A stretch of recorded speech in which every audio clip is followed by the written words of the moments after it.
Este es el día que hizo Jehová. Nos regocijaremos y nos alegraremos en él. Salmo 118, versículo 24.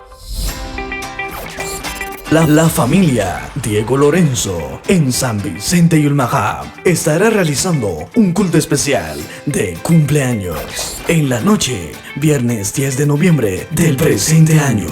Obrero invitado en la exposición de la palabra estará con nosotros Marroquín Rodas, que vendrá de la iglesia Salem Yuljobé y Ulmajá. En la parte musical estará con nosotros el cantante Willy Martínez, que vendrá de la frontera a la Mesilla. Willy Martínez. Que me regales un corazón dispuesto.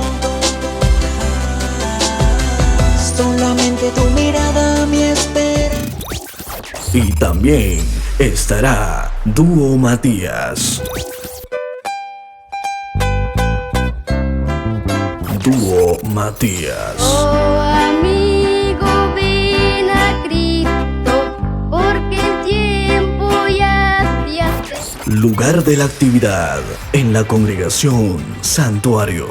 Hora de servicio 7 de la noche. Les esperamos atentamente, la familia Diego Lorenzo.